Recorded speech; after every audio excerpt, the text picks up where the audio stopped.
وهنا تانجيرو بيخلص مهمته وبيطلع على الطريق، وفي الطريق بيشوف زينيتسو سياف من قاتل الشياطين ميت من الخوف، بيترجى بنت على الطريق انها تتجوزه ومش عايز يمشي اصلا. بيجي تانجيرو بيبعد زينيتسو عن البنت، وبعدها الاتنين بيكملوا الطريق سوا لحد لما بيسمعوا صوت طبلة مريب جاي من ناحية قصر شكله غامض. وعلى باب القصر بيقابلوا طفلين اخ واخته بيحكوا عن اخوهم الكبير اللي اتخطف من الشيطان قبل كده وهو دلوقتي جوه القصر. فتانجيرو على طول بياخد قرار يدخل علشان ينقذ الطفل، وزينيتسو ميت من الخوف ومش عايز يدخل ولسه قاعد بره، لكن لما بيشوف الطفلين مفيش مفر نهائي ولازم يدخل معاهم. والقصر من جوه مقلوب وكل شويه صوت طبله والجدار بيتحرك، مفيش حاجه ثابته، وتانجيرو وزينيتسو بينفصلوا عن بعض لما الطفلين بيحاولوا يتحركوا، وتنقلب ممرات القصر على صوت الطبله من شيطان غريب وشكله مريب، على بطنه وعلى ظهره وعلى كتافه شويه طبول غريبه. ده شيطان اسمه كيوغاي اللي قبل كده كان من ضمن اقمار موزان، ولكنه اتطرد ولسه بيحاول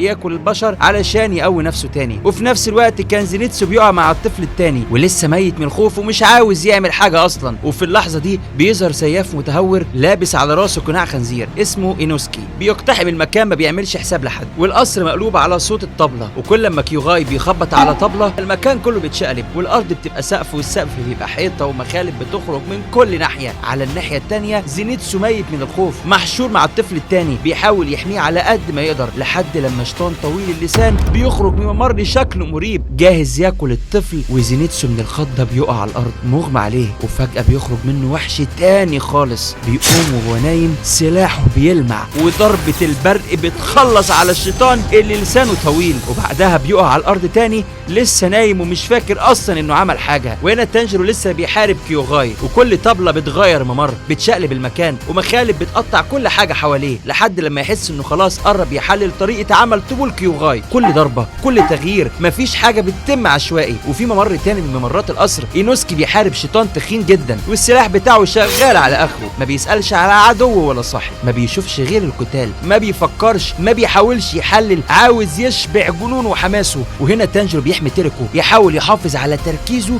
ويحلل صوت الطبول بتاعت كيوغاي، يحبس ألم إصابته، يحسب توقيت كل طبلة لحد لما يحس انه لقى اللحظة الصح ويقرب منه ويرفع سيفه، وهو دلوقتي جاهز ينهي المواجهة قبل ما القصر ياخد كل اللي جواه. وهنا تانجيرو لسه بيكافح وسط القصر المقلوب مصدوم من قوة ضربات كيوغاي، وهنا بقى تانجيرو اتصف في رجله، لكن روح القتال عمالة ترفعه ويخليه حل نمط الضربات، بيتقدم خطوة ويخبط الطبلة وينقلب المكان بس يثبت موقفه تاني. وفي نفس الوقت زينيتسو وسويتشي اللي هما الطفلين يعني ما علينا لسه تايهين، لحد ما الممر يلف بيهم يرجعهم لبره القصر عن طريق الشباك. بنرجع لتانجيرو والشيطان بدأ يطلق الهجمات اسرع واقوى، بيستنى تانجيرو بيتعب، ولكن هنا روح تانجيرو الاخيره مش مقتنعه بانها تستسلم. وهنا تانجيرو من كتر التعب قال له اسمك ايه؟ فكيوغاي بيرد عليه ويقول له اسمه. اللحظه دي بتخليه ياخد نفسه شويه ويقوم تاني يكمل عليه، ولكن الشيطان غضب جدا وبدأ يضرب الطبله بشكل اسرع، المكان بيلف بطريقه مش طبيعيه،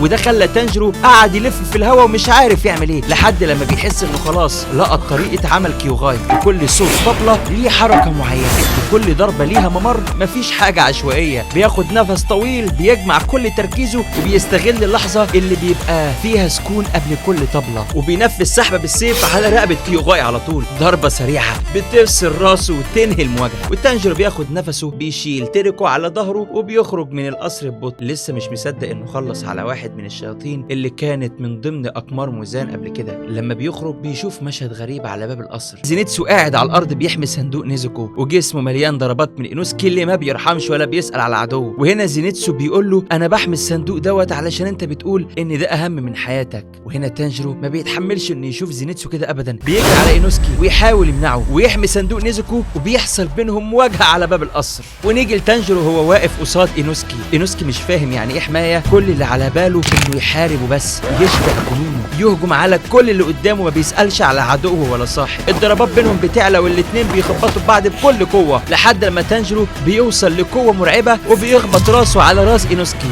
وضربه عنيفه بتخلي القناع بتاعه يقع وينكشف ملامح وشه. ملامحه مش على قد عنف خالص، ملامح ما بتدلش على وحش متهور خالص، لكن على شخص غامض لسه ما فهمش معنى الرفقه. المواجهه بتخلص على تعب بينتقل لهم امر المهمه الجديده، ينزلوا على الجبل اللي مليان بالشياطين، اسم الجبل ناتاغومو، علشان يساعدوا باقي فرق قتله الشياطين اللي محشوره جواه. ونرجع لتانجيرو وهو بيشيل صندوق نيزوكو على ظهره، وزينيتسو لسه مكمل معاه على الرغم من الخوف، واينوسكي ما بيسالش، المهم عنده تحدي وحرب جديده وخلاص. يقوم على رجله قبل الاتنين وينطلق ناحيه الجبل. المكان شكله مريب، مغطي بشبوره، والسكوم مال المكان، مفيش صوت غير صوت خفيف لخطوه على الارض، وصوت عنكبوت بيحاول يغزل خيط على شجره عاليه جدا. قبل لما يدخلوا على الجبل بيخرج من الضباب قاتل شياطين متهالك، شكله مش على طبيعته، عينه مبحلقه لكن ما بيشوفش اللي قدامه. بيهجم على تانجيرو من غير مبرر وكأن في حاجه بتشده، وفي اللحظه اللي تانجيرو بيحاول يتفادى فيها الضربات بيلاحظ خيط عنكبوت لامع مربوط على ظهر القاتل. خيط بيحرك دراعه، بيحرك رجله، بيخليه يهجم على اصحابه، ومفيش قرار من عنده، ما بقاش لحم ودم، بقى مجرد دميه. هنا تانجيرو بيحاول يحافظ على تركيزه، يحلل طريقه عمل الخيوط، يشوف مين اللي بيحركها من اعلى، يحمل اللي لسه على قيد الحياه لحد لما عينه تلمح على اعلى نقطه من الجبل. مين اللي ورا كل ده؟ مين اللي بيحرك الدمى؟ مين اللي محول المكان لساحه مذبحه ما فيهاش اي رحمه؟ ومش ناوي يقف قبل لما ياكل كل اللي على الجبل. وهنا تانجيرو واينوسكي بيكملوا جري على ممرات الجبل. فجاه ما بين الضباب بتظهر البنت، هي بنت الشيطان، اصابعها مليانه خيوط بتربط بيها القتله وبتخليهم يقاتلوا بعض، ما بتهتمش لدم ولا الم، المهم عندها انها تنفذ اللي جاي من فوق من العيله اللي بتسكن الجبل. بيحاول يوصل للبنت قبل لما تخلص على الباقي ويشوف ايه اقرب نقطه بيخرج منها الخيوط. وفي اللحظه اللي بيحاول يقرب بتخرج من الضباب دميه شيطان ضخمه، دراعاتها طويله جدا مرفوعه على خيوط بتخبط على الارض، بتشيل وترمي كل حاجه حواليها، ما بترحمش، ما بتهتمش مين اللي لسه على قيد الحياه، المهم تخلص على كل اللي على الجبل. وتانجيرو بيحاول يحلل طريقه ضرب الدميه ويشوف مواعيد ضربتها، وفي نفس الوقت اينوسكي ما بيرحمش، ينقض على الدميه من كل ناحيه. اتعاونوا مع بعض وعملوا احلى شغل، بيقطعوا الدميه لحد لما تنهار على الارض وتتفكك خيوطها وتقع ميته. هنا تانجيرو بيلقط خيط من خيوط التحكم، بيشوف منين طالعه، عينه بتروح على مكان البنت، بيشوفها مستخبيه في الجبل وما بتهربش وما بتحاولش اصلا انها تهرب، كانها خلاص قبلت نهايتها. وهنا تانجيرو بيشد سلاحه وبينطلق بكل سرعته ويوصل للبنت قبل لما تقول اي حرف، ويطير راسها قبل لما تلمح عينه اصلا اخر خيط من خيوطها. زينيتسو لسه على باب الجبل ميت من الخوف، مش عاوز يدخل وما بيقربش لحد لما بيلاحظ حاجه بتتسلق على رجله، عنكبوت صغير شكله مريب. بعدها بيشوف البشر اللي اتحولوا لنص عناكب بيصرخوا على الارض وما بقتش ملامحهم طبيعيه. بيحاول يرجع لكن ما بيلاقاش مفر لحد لما عنكبوت كبير شكله مريب بيخرج من الضباب وبيقرب منه وبينطق كلمه بتخلي زينيتسو بيتجمد، انه كمان شويه لما السم اللي اتلسع بيه ينتشر في بقيه جسمه هيتحول لعنكبوت زي اللي حواليه. زينيتسو ما بيستحملش وبيترعش، بيحاول يتسلق الشجره وبيقعد يعيط لحد لما الخوف بيوصل لاعلى مراحله وبيغمى عليه زي كل مره. ولكن بيحصل حاجه غريبه جدا لما ما بيبقاش في وعيه، عينه بتقفل وبيخرج منه قوه تانية خالص. زينيتسو اللي ما بيقفش على رجله لما بيبقى صاحي، لما بيغيب عن الوعي بيخرج منه وحش، بينزل على العناكب وسلاحه بيخرج منه قوه البرق، بيشق المكان وبيقطع كل خيط وكل عنكبوت على الطريق لحد لما يشوف العنكبوت الكبير وما بيقفش غير لحظه واحده، يشد سلاحه ويعمل حركته الشهيره وتنزل الضربه على العنكبوت قبل لما يلحق يحمي نفسه. العنكبوت بيقع على الارض وزينيتسو ما يعرفش ان هو اللي عمل كده، وبيحاول ما يستسلمش، بيحاول يقاوم قبل ما السم ينهي روحه. المكان ساكت ما فيهوش غير صوت همهمه، وفجاه الارض بتتحرك، شجره تتكسر على جنب، وبعدها يظهر وحش عنكبوت كبير، نص راجل ونص عنكبوت، شكله مريب ما بيهزرش. وهنا تانجيرو ونسكي على الطول بيهجموا على الوحش، ما بيقعش وما بيديش فرصه للي قدامه، وكل لما بيحاولوا يوصلوا لرقبته يحفر الارض بدراعاته ويهز المكان من حواليهم، بيدمر كل حاجه حواليهم وهو ما بيرحمش، ما بيسيبش باب الهروب. فجاه الوحش بيشوط تانجيرو ويطلعه في الهواء ويرميه على الناحيه التانيه من الجبل. على الجهه التانيه زينيتسو مرمي على الارض ميت من التعب، السم انتشر في جسمه لحد لما بتنزل من فوق بنت من الهشيره ملامحها هاديه وما بتهتمش بالدم اللي على الارض، بتخرج مصل من معاها وبتقرب من زينيتسو، المهم عندها ان هي تنقذ اللي لسه على قيد الحياه قبل لما السم يحسم معركته.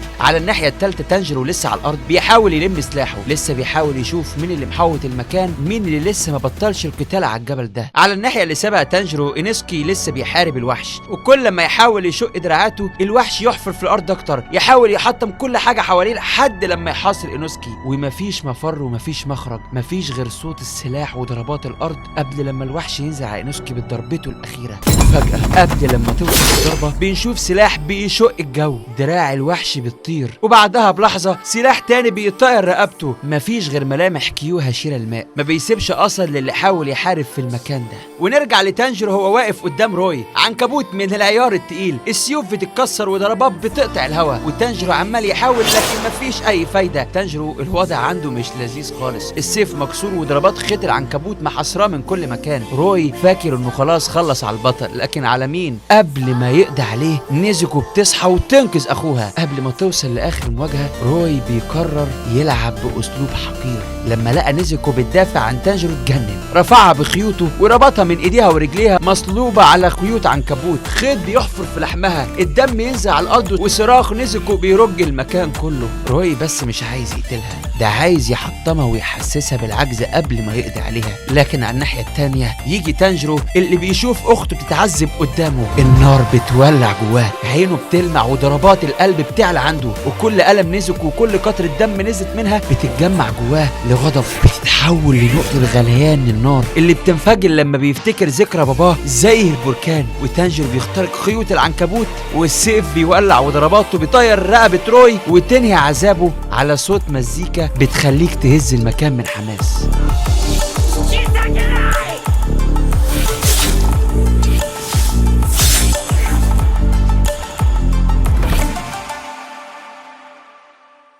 نرجع لتانجيرو وخلاص فاكر انه قضى على روي، بيقع على الارض من التعب، السيف متهالك ونيزوكو مغمى عليها، والوضع شكله اخيرا بقى هادي. ولكن فجأة روي بيطلع لنا من العدم ماسك رقبته اللي بتترفع بالخيط وبيتكلم بكل غرور. فكرت الموضوع خلص؟ مش بالساهل يا شاطر. وبنكتشف روي قبل الضربة القاضية قطع رقبته بنفسه قبل ما سيف تانجيرو يوصل ليها، يعني ما ماتش اصلا، وتانجيرو ميت من التعب وما عندهوش قوة يشيل السيف تاني، وروي بيقرب منه عاوز خلاص يخلص على الباقي منه. وفجأة قبل ما روي ينهي حياة تانجيرو بتظهر شخصية من العيار التقيل، توميوكا بيتدخل على الساحة بكل برود بكل قوة وكل كاريزما. روي بيحاول يهجم على توميوكا، لكن توميوكا ما بيتكلمش اصلا، بيسحب السيف وبيعمل حركة التنفس بالماء الشكل ال11، الهدوء التام، وضربة سريعة ومميتة بتشيل رقبة روي قبل ما يلحق حتى يشوفها. حاجة في منتهى الجمدان يا جماعة. على الناحية التانية من الجبل البنت العنكبوت بتجري بسرعة ومرعوبة، بتدور على مخرج من شينوبو اللي بتجري وراها بكل خفة، صوت خطواتها على الشجر كأنها رقصة مش معركة. البنت بتجمع شجاعتها وبترمي خيط العنكبوت على شينوبو، لكن شينوبو بأسلوبها الهادي وضحكتها الساخرة بتتفادى كل الضربات وكأنها بتتفرج على فيلم مش بتقاتل. يا جماعة الناس دول من عالم تاني خالص. وفجأة بتظهر قدامها وبتقرب منها ببطء وبتقولها بصوت ناعم، ياه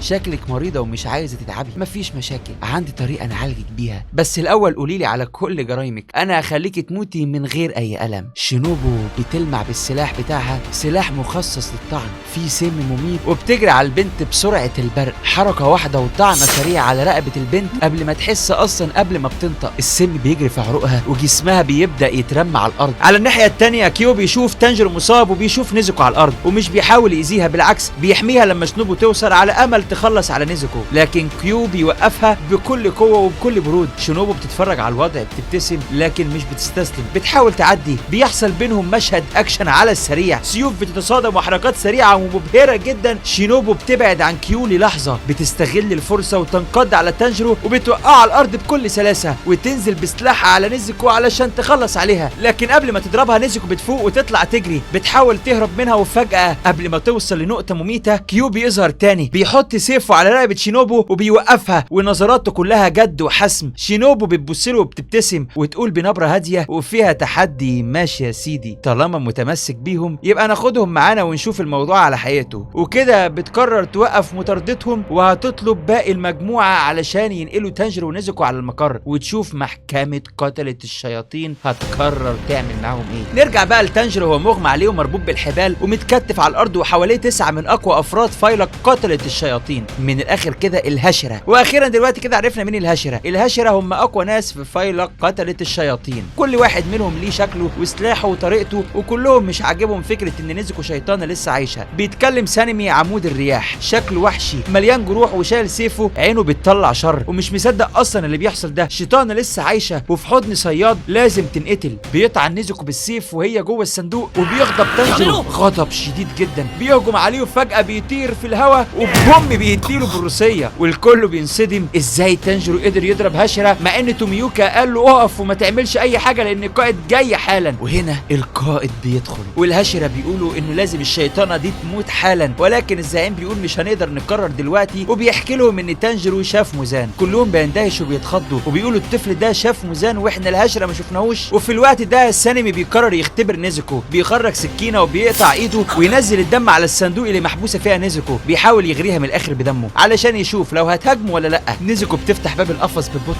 وعينيها بتلمع، ريحه الدم بتخنق المكان، وكل الهشره على اعصابهم مترقبين وبيراقبوا كل حاجه، جاهزين يقلبوا المكان مذبحه لو فكرت تهجم عليه. لكن المفاجاه بتكون لما نيزوكو رغم ان هي شمت الريحه بتلف وشها وبتقاوم ومش بتلمس نقطه دم. الكل ما بقاش فاهم حاجه، ازاي اصلا في شيطانه بتشوف دم وما بتتحركش؟ ازاي قدرت تعمل كده؟ هنا نيزوكو قاومت وعملتها، ونيزوكو انتصرت على طبيعتها، على لعنه موزان، على كل حاجه بتخليها وحش. نرجع هنا للقائد الاكبر بتاعهم، انا مش هقول اسمه لاني مش عارف انطقه، ولكن هنسميه الراجل ابو وش بنفسجي. صوته الهادي يهز المكان، ملامحه مريضه لكن حضوره يخليك تسكت وتسمع. بيقرر ان طالما نيزوكو قادره تقاوم يبقى هنقبلها ضمن فيلق الفريق، طالما عندها القلب اللي يخليها تواجه طبيعتها. لكن مش كل الهشره مبسوطين. القائد بيقول لتانجيرو لو عايز يبقى كلمتك ليها قيمه اكبر وسط الهشيره يبقى لازم تهزم شيطان من الاقمار العلويه. بيودي تانجيرو على مكان مخصص للعلاج، وهناك بيلاقي زينيتسو نايم على السرير بيعيط من الالم وبيتكلم على حالته كانها اخر ايامه، لدرجه انه بيكتب وصيته تقريبا. على السرير التاني اينوسكي المحارب اللي ما بيستسلمش خالص، محبط مكسور، صوت التكبر اللي كان مالي المكان قبل كده ما بقاش موجود، بيحس انه ملوش قيمه وحزين على اللي فات. هنا تانجيرو بالرغم من كل الالم والجروح بيحاول يرفع راسه ويشوف اصحابه، بيحسسهم انه معاهم وكمان لسه في مشوار طويل لازم يكملوه سوا. بنروح على مشهد بيكون فيه كل الهشيره متجمعين ساكتين ومراقبين كلمه القائد الكبير ابو وش بنفسجي. القائد بيظهر ملامحه هاديه ونبرته كلها احترام، وكلمته الكل بيسمعها. بيشكر الهشيره على تضحياتهم وعلى قتالهم وعلى كل اللي بيعملوه علشان يحافظوا على حياه البشر، على امل اللي في يوم من الايام يخلص عصر الشياطين تماما على ايديهم. بتبدا على مشهد تانجيرو وزينيتسو واينوسكي في قاعه العلاج، كل واحد فيهم ممدد جسمهم كله جروح وكدمات، والروح فيهم يا دوبك بيتنفسوا. بعدها بيظهر 2 من المدربين الكبار، بنتين من مقر الفراشه، بيبتدوا يعلموا ال3 تمارين التاهيل. هنا بيبتدي بقى الكوميديا. زينيتسو بيحاول يهرب من التمرين كل شويه وبيمثل انه تعبان اكتر من الحقيقه. اينوسكي بيتجنن كل ما يخسر في التمرين وبيصرخ زي الوحش، تاني مش هقبل الخساره، لا يا جماعه بعيدوني عن هنا بقى تانجيرو لوحده اللي بيشد حيله، مصمم يقوي نفسه علشان يحمي نيزوكو علشان يوصل لهدفه. في وسط التمرين بنشوف شينوبو بتتابع من بعيد وبترمي ابتسامه صغيره. الولد ده قلبه مش عادي، الولد ده عنده حاجه مش عند اي حد. نرجع بقى لمشهد تدريبات تانجيرو وزينيتسو واينوسكي اللي لسه محاولين يتعافوا من الاصابات ولسه مش فاهمين ليه كل يوم بيتمرمطوا على ايد البنات اللي في قصر الفراشه. هنا تانجيرو بطلنا الجدع مش بيستسلم، كل يوم بيحاول يقوم يتمرن على النفس، يحاول يحسن سرعته، يحاول يلحق كانو. البنت الهاديه اللي بتخلص التمارين قبل ما تبدا اصلا. بتمر الايام وتانجيرو بيحاول يوم ورا يوم، وقوه التنفس بتخترق كل خليه لحد ما اخيرا بيقدر يتمكن من استخدام تنفس التركيز الكامل على مدار اليوم مش بس في القتال. وتيجي اللحظه اللي اخيرا كلنا مستنيينها، بتيجي اللحظه بتاعه تانجيرو وهو بيقدر يهزم كاناو لاول مره، يحسم الجوله ويثبت ان هو مش محارب عادي، انه على الطريق اللي يوصله يكون من اقوى القتله على الساحه. الحلقه بتخلص على مشهد ال3 تانجيرو وزينيتسو واينوسكي كل واحد على طريقته بيجهز للحرب اللي جايه. نرجع بقى قبل كل ده بنشوف موزان الزعيم واخطر شيطان على الارض بيجمع اقماره السفليه ومش عاجبه حالهم خالص. المشهد تقيل وموزان داخل على اصحابه بشكل مختلف، ايوه ده اتنكر في شكل تاني، بيتكلم بكل برود، بيسالهم انتوا بتعملوا ايه اصلا؟ اقمار سفليه على الفاضي ومفيش غير خيبه ورا خيبه، واللي بيقول كلمه مش على مزاجه بيطير رقبته على طول. المشهد ده بيحسس كل اللي بيتفرج انه قدام وحش ملوش عزيز ملوش صاحب. موزان بيقرر يمسح الاقمار السفليه كلها تقريبا ومش بيسيب غير اللي شايف انه لسه عنده امل، وبعدها بيخرج سايب المكان غرقان في الدم وكله على الارض ميت. نرجع لابطالنا تانجيرو وزينيتسو اينوسكي واخدين مهمتهم على القطر وجاهزين لرحله جديده لعدو غامض على السكه. وهنا تانجيرو بيحسس اصحابه بالامل، بيقول لهم ان مهما كان الطريق طويل وصعب مفيش حاجه تهزم القلب اللي عاوز يحمي اللي بيحبه. والحلقه بتخلص على مشهد القطر وهو بيخترق الضباب، صوت مزيكا في النهايه بتهز القلب، وكلمه على الشاشه: نراكم في المرحله القادمه من قاتل الشياطين. والكل على اخره ميت على مفرش السرير ومش عاوز غير حاجه واحده: شغل الموسم اللي بعده حالا يا جدع. وبكده يكون الموسم الاول خلص. لو عايزين الموسم الثاني اكتبوا لي في الكومنتات. اللي سجل الفيديو دوت عمر، اللي هو انا يعني عمر حسين، واللي عمل المونتاج محمد حسين، واللي كتب السكريبت مريم مصطفى. ما تنسوش اللايك والاشتراك، وانتظرونا في الموسم الثاني. سلام.